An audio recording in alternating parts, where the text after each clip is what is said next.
வழிகாட்டும் என் தெய்வமே, துணையாக எனில் வாருமே.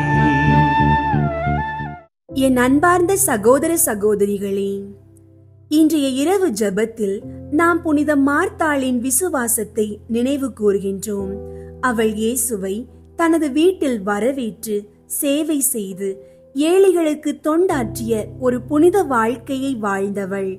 இன்று நாம் எல்லோரும் நம் குடும்பத்தினருக்காக புனித மார்த்தாவின் முன்மாதிரியை பின்பற்றி ஜெபிப்போம். புனித மார்த்தாள், இவள் மரியாள் மற்றும் லாசர் என்பவர்களின் சகோதரி. இவர்கள் வாழ்ந்த ஊர் பெத்தானியா. எருசலேமில் இருந்து 2 மைல் தொலைவில் ஒலிவ மலைக்கு சிறிது அப்பால் அமைந்துள்ள புனித நிலம். இவளது குடும்பம் அந்த காலத்தில் நாட்டில் முக்கியத்துவம் வாய்ந்ததொரு குடும்பமாக இருந்தது என்பதை திருவிவிலியம் 3 முக்கியமான சந்தர்ப்பங்களில் வலியுறுத்துகின்றது. முதல் நிகழ்வு, இயேசு இவரது வீட்டிற்கு சென்றபோது மார்த்தா பணிவிடை செய்வதில் முனைந்திருந்தாள். அவளது சகோதரி மரியாள் இயேசுவின் காலடியில் அமர்ந்திருப்பதை பார்த்து மார்த்தா அதை பற்றி இயேசுவிடம் முறையிடுகிறாள். இரண்டாவது நிகழ்வு, இவளுடைய சகோதரன் லாசர் இறந்தபோது மரியாள் மற்றும் மார்த்தா இருவரும் துயரத்தில் இருந்தனர். அப்போது இயேசு உயிர்த்தெழுதல் பற்றிய ஆறுதலான வார்த்தைகளை எடுத்துரைத்தார். மூன்றாவது நிகழ்வு, பாஸ்காவிற்கு 6 நாட்கள் முன்னதாக இயேசு மீண்டும் பெத்தானியாவுக்கு வந்தார். அங்கேதான் அவர் லாசரை இறந்தோரில் இருந்து உயிர்ப்பித்தார். அந்த சந்தர்ப்பத்தில் இயேசுவுக்கு விருந்து அளிக்கப்படுகிறது. மார்த்தா மீண்டும் பணிவிடை செய்கிறாள். அவரோடு கூட லாசரும் பந்தியில் அமர்ந்திருந்தார். இயேசுவின் விண்ணேற்றத்திற்கு பின் மார்த்தா பிரான்ஸ் நாட்டிற்கு சென்றார். தாஸ்கோன் என்னும் இடத்தில் அவரது புனித உடல் கண்டுபிடிக்கப்பட்டது. இது இப்போது அந்நகரில் உள்ள ஓர் அழகிய ஆலயத்தில் பாதுகாக்கப்படுகிறது. சிந்தனை: நம் உடல் ஒரு நாள் மகிமையோடு உயிர்த்தெழும்பும். ஆனால் இப்பூமியில் இருக்கும் பொழுது நன்மை செய்வதில் ஆன்மாவுக்கு உடல் உதவியாயிருக்க வேண்டும். புனிதரை நோக்கி ஜெபம்.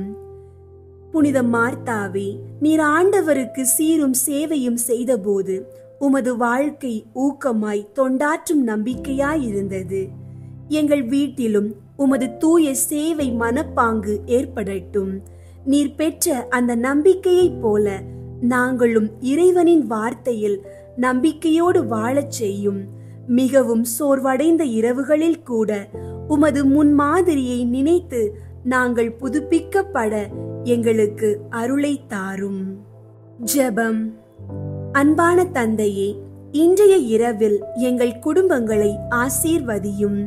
தந்தை, தாய், பிள்ளைகள் ஒவ்வொருவரும் தங்கள் பொறுப்பை உணர்ந்து செயல்பட திரு குடும்பத்தை போல ஒன்றிணைந்த வாழ்வு எங்களுக்குள் மலர செய்யும்.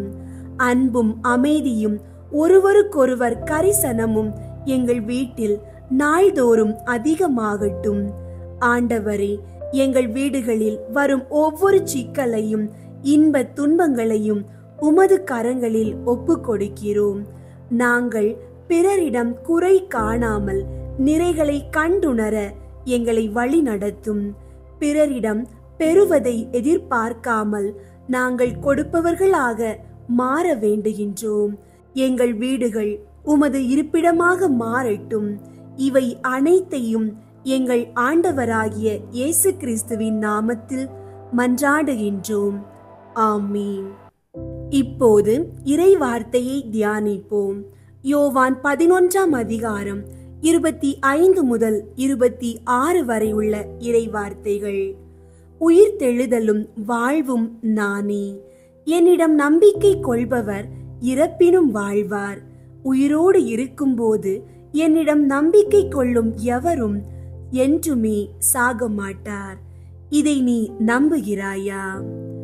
அன்பார்ந்தவர்களே, இந்த இறை வார்த்தை புனித மார்த்தாவிடம் சொன்ன ஆண்டவரின் வார்த்தைதான்.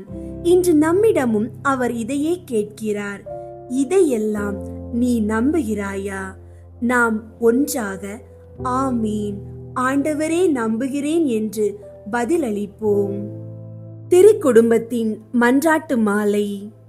ஆண்டவரே இரக்கமாயிரும், ஆண்டவரே இரக்கமாயிரும், கிறிஸ்துவே இரக்கமாயிரும், கிறிஸ்துவே இரக்கமாயிரும், ஆண்டவரே இரக்கமாயிரும், ஆண்டவரே இரக்கமாயிரும், கிறிஸ்துவே எங்கள் மன்றாட்டை கேட்டருளும், கிறிஸ்துவே எங்கள் மன்றாட்டை கேட்டருளும், கிறிஸ்துவே எங்கள் மன்றாட்டை நன்றாக கேட்டருளும், கிறிஸ்துவே எங்கள் மன்றாட்டை நன்றாக கேட்டருளும்.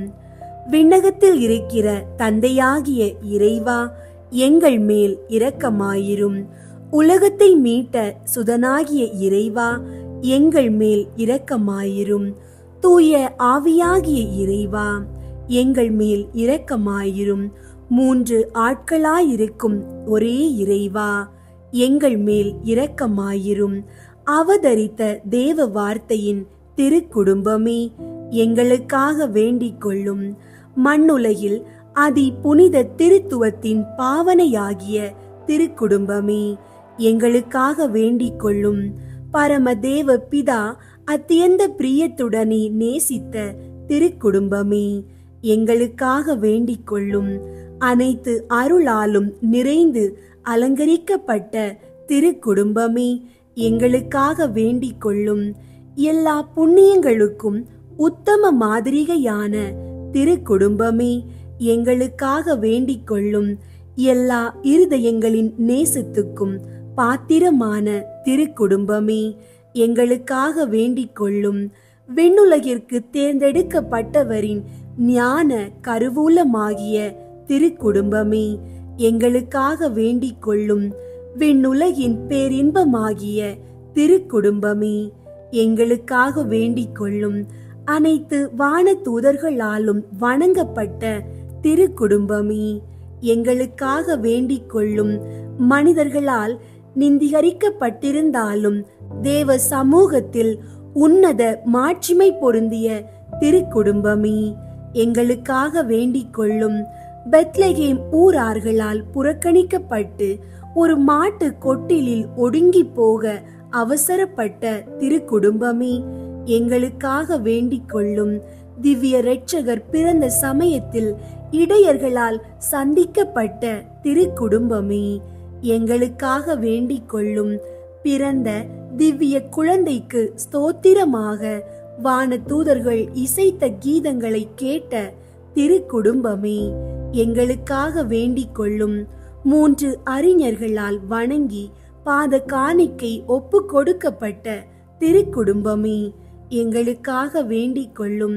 ஆலயத்தில் திவ்ய பாலனை ஏந்திய சிமியோன் அவரை குறித்து சொல்லிய துதிகளையும் இறை வாக்குகளையும் கேட்டு மகிழ்ச்சியும் துயரமும் கொண்ட திருக்குடும்பமே, எங்களுக்காக வேண்டிக் கொள்ளும்.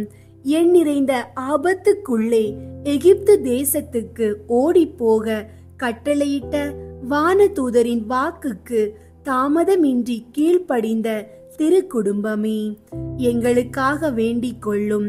ஏரோது அரசனின் கொடுமைக்கு தப்பித்துக் கொள்ள அத்தேசத்துக்கு கட்டாயப்பட்ட திருக்குடும்பமே, எங்களுக்காக வேண்டிக் கொள்ளும். அந்நிய தேசத்தில் பரதேசியான திருக்குடும்பமே, எங்களுக்காக வேண்டிக் கொள்ளும். மண்ணுலகம் அறிந்து கொள்ளாமல் மறைந்த தன்மையாய் வாழ்ந்து வந்த திருக்குடும்பமே, எங்களுக்காக வேண்டிக் கொள்ளும். ஏழ்மையும் உழைப்பும் தவமும் உள்ள சீவியமாய் ஜீவித்த திருக்குடும்பமே, எங்களுக்காக வேண்டிக் கொள்ளும். நெற்றி வியர்வை நிலத்தில் விழ அன்றாட உணவை தேடிக்கொண்ட திருக்குடும்பமே, எங்களுக்காக வேண்டிக் கொள்ளும். மண்ணுலக வறுமையும் விண்ணுலக நன்மையும் மிகுதியும் கொண்டிருந்த திருக்குடும்பமே, எங்களுக்காக வேண்டிக் கொள்ளும்.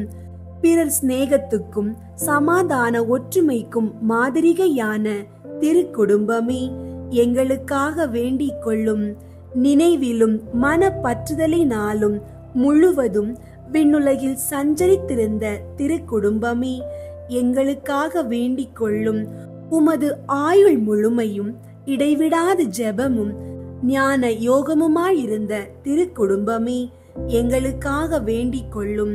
துன்பப்படுகிறவர்களுக்கு ஆறுதலும், உம்மை மன்றாடுகிறவர்களின் நம்பிக்கையும், எல்லா கிறிஸ்தவர்களின் குடும்பங்களுக்கு சுகிர்த மாதிரிகையும் ஆகிய திருக்குடும்பமே, எங்களுக்காக வேண்டிக் கொள்ளும். உலகின் பாவங்களை போக்கும் இறைவனின் செம்மறியாகிய இயேசுவே, எங்கள் பாவங்களை பொறுத்தருளும் சுவாமி.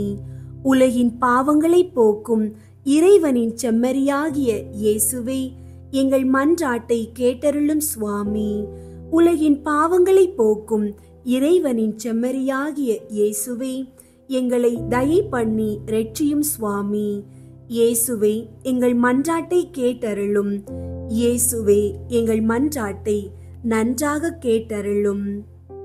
ஜெபிப்போமாக. இறைவா, திரு குடும்பத்தின் சிறப்புமிக்க முன்மாதிரியை எங்களுக்கு அளித்தீரே. எம்மீது இறங்கி இல்லறத்தின் புண்ணியங்களிலும் அன்பின் உறவுகளிலும் அக்குடும்பத்தை நாங்கள் பின்பற்றி உமது முடிவற்ற சம்பாவனையை பெற்று மகிழச் செய்தருள வேண்டுமென்று எங்கள் ஆண்டவராகிய கிறிஸ்துவின் வழியாக உம்மை மன்றாடுகிறோம். ஆமீன். அன்பார்ந்தவர்களே, இந்த இரவில் புனித மார்த்தாவின் நம்பிக்கையைப் போல நம்முடைய வாழ்க்கையிலும் நம்மை மாற்றும் நம்பிக்கையை இயேசுவிடம் வைக்கும் போது அற்புதங்கள் நிகழும். நம் வீடுகளில் அமைதி வேண்டுமா? அன்பும் ஒற்றுமையும் நிலைக்க வேண்டுமா? இரவு நேரத்தில் ஜெபம் செய்து கொள்வது நம் குடும்பத்தை பாதுகாக்கும் அற்புதமான ஒரு வழி. நாளையும் உங்கள் வீட்டில் இத்தகைய ஜெபங்களை தொடருங்கள். நம்பிக்கையோடு ஜெபியுங்கள், அற்புதங்களை காண்பீர்கள். இயேசுவின் ஆசீர்வாதம் உங்களோடும் உங்கள் குடும்பத்தோடும் எப்போதும் இருக்கட்டும். ஆமீன்.